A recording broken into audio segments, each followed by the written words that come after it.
I'm Reese Stein at your leisure with Catherine here, a rare peregrine falcon and one of the stars at the Great Basin Wildlife Rehabilitation Center.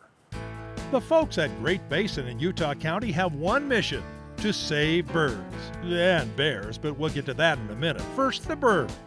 Well, this is the peregrine falcon. So she's about 5 years old. She was actually raised in captivity, so she can't be released back into the wild. She has no natural instincts to hunt. Dean Hawley has a special attraction to Catherine, and why not? Peregrine falcons are special birds. And the cool thing about this bird is just the speed of this bird. Everybody knows she's the fastest animal in the world. She can be, they dive about 240 miles an hour in a stoop, and when they pull out of that stoop, they can pull about 25 G's coming out of that stoop. Catherine is an education bird.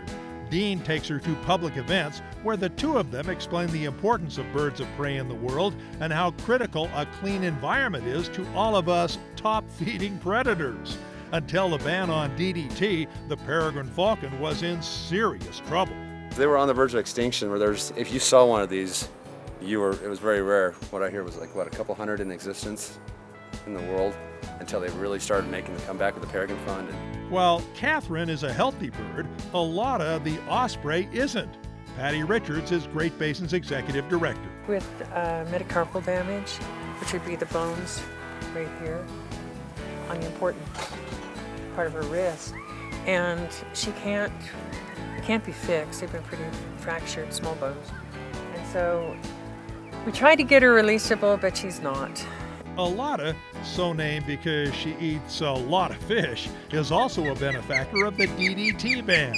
Osprey can be seen nesting near reservoirs throughout Utah. Alada, however, is headed east to another education center. As much as we'd like to keep them all, we can't.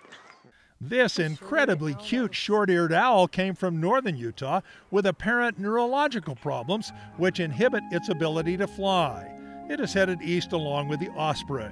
They have several owls, including this noisy barn owl and this small burrowing owl, unable to fly because of an injured left wing. It is now part of the education staff here. Many of the birds are brought in by citizens or the Utah Division of Wildlife. Some were hit by cars or flew into fences or power lines, some even shot. But the center is nonprofit, dependent entirely on donations. Many of the pens were built courtesy of Boy Scout Eagle projects. Dedicated hunters earn volunteer hours doing maintenance.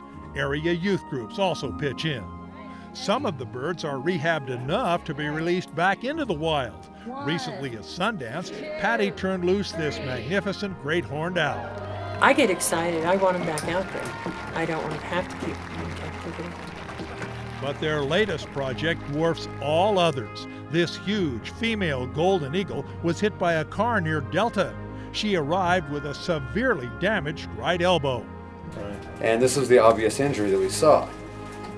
She had been hit so hard that it actually took these main feathers and shoved them back through the back side of the wing. Oh dear. The wing is not broken, but the injury is so bad that Doctors Park and Erickson at Park Animal Hospital in Provo must provide regular laser therapy to stimulate healing. But Dean says they discovered another problem.